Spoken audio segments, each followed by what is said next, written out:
What is going on, everybody? Welcome back to the channel. After Sound here, bringing you Splinterlands and I suppose GLS content as well. We also stream right here on this channel every Tuesday, Thursday, and Sunday morning, so come by and say hello. All right, I wanted to talk again a little bit more about Chibi Dinos. Now, I went through and listened to the AMA. There was nothing really there. It was mainly, it was more so for the Chibi Dinos community rather than our community, because 16-bit was on explaining more about what Splinterlands is and the history of the project. So there wasn't much there, but Aggie did post something after I had recorded that video, and you can see here, I just want to read it out to you and then give you some thoughts on why I think that this is actually, why I'm actually really excited for not necessarily Chibi Dinos, but the movement towards partnerships like this. So Aggie's saying here, Chibi has their own community and needs a place to put their game and mint trade new assets. They'll be built on top of the GLS ecosystem and hopefully find other projects that build over there to cross-pollinate assets. For this company, it's a small partnership, but important because we're testing the ability to bring Unity games to our platform. When that's live, we can literally bridge Web 2 to us. For players specifically, and I'm assuming he means for Splinterlands players, I'm not sure it'll have much impact on the people right here. So it doesn't sound like there's going to be any direct benefit for the ecosystem necessarily, or specifically the Splinterlands game economy. When I think through this for Splinterlands players, right, part of me was just like, hopefully there'd be something for like SPS holders, right? You know, they always said that that was going to be the case. It doesn't sound like that's going to be the case here, or at least, you know, Aggie's kind of at least not hinting at that. But the reason I get excited about this, and I want to give a shout out to Christopher Charles because he said it more eloquently than I could, or at least he said what I was thinking, but just he said it really eloquently. And it was the idea that all of these partnerships, all of these things don't necessarily need to benefit the game economy or the players directly. It could benefit just the company, Splinterlands, the company. And if this is a way for them to get revenue, right? I don't know what the specific deal is with with Chibi Dinos, but either way, I'm just talking about partnerships like this in the future, where Splinterlands as a service, we've talked about this in the past, right? Splinterlands as a service, or Splinterlands offering different services to folks, or helping them to build games on the Hive blockchain. To me, that has a lot of value, because if Splinterlands, the company, is making money from that, well, then they don't have to worry about selling packs and selling promo cards and all these things that all the Salt Lords are accusing them of as just this endless cash grab, right? The company needs money to run. If they find other ways to collect revenue, well, then they can focus on non-revenue generating activities for the Splinterlands ecosystem. And again, this goes over to the GLS side, right? Well, let's finish up on Splinterlands first. So to me, as a Splinterlands player, if they're doing something that benefits the company, it doesn't need to come down to me, because I know ultimately, as long as the servers continue running, as Aggie says, as long as the servers continue to run and they have the capital to do that, I get to keep playing the game. So sure, do I want there to be benefits to SPS stakers? Absolutely. And I'm hoping that there still might be something in there. But this sounds like it's going to be very much a GLS project or GLS based project rather than anything to do with Splinterlands. So flipping this over now to the GLS side, not that I necessarily expect anything for GLX stakers, although that would be nice, that'd be kind of cool. But why I really like this from a platform building perspective is that we think about, look at where GLS has been. It's about 9 months old at this point.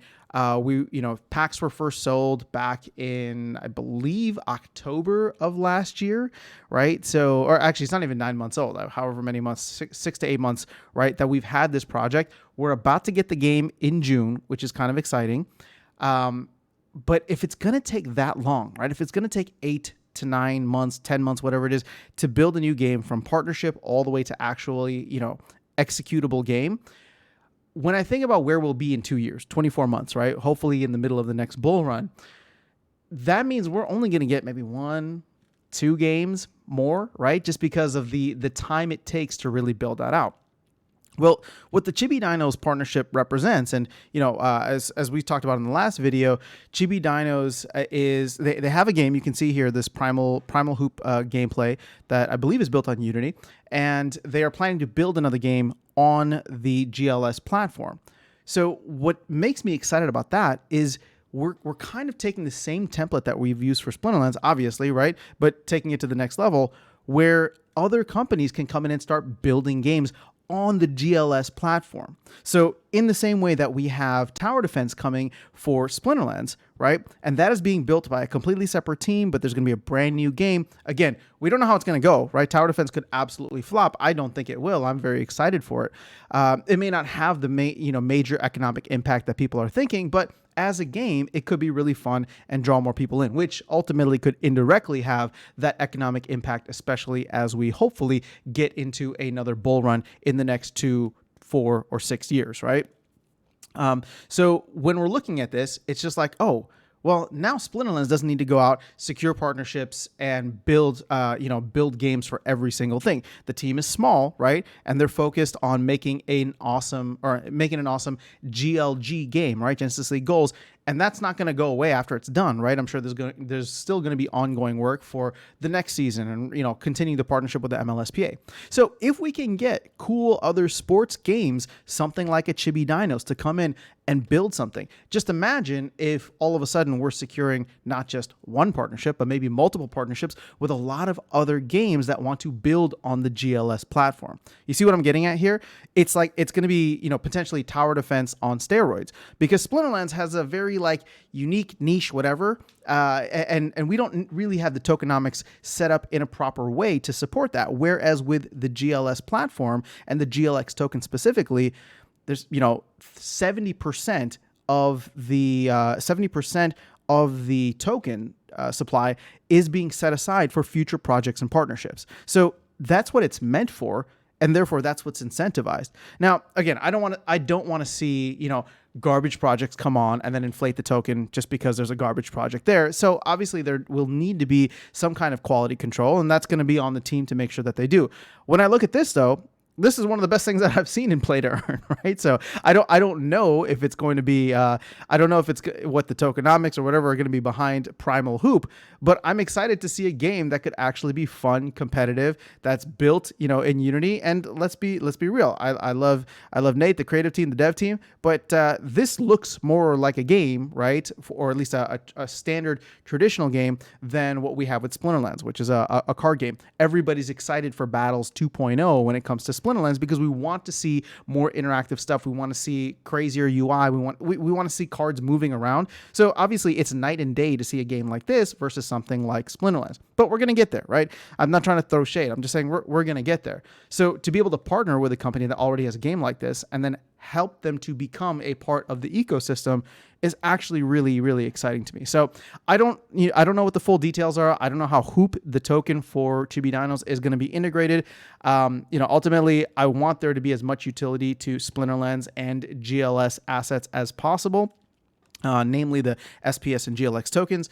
But we'll see what comes of it, and I'm gonna stay optimistic for now, but we'll see how things play out. So that is all I really have for you guys in this video. Again, just wanted to share hopefully a broader context of why I'm excited for this partnership. We'll get more details and we'll dig into those details, but ultimately we want to see more games, more content, more everything built out on both of these platforms, the Splinterlands platform and the GLS platform. So partnerships like this do get me excited, and I just hope that they end up being fruitful for both the Chibi Dinos community as well as the Splinterlands/GLS community. So that is all I have. Have an amazing rest of your day. I'll catch you all in the next video and see you around the game. Take care.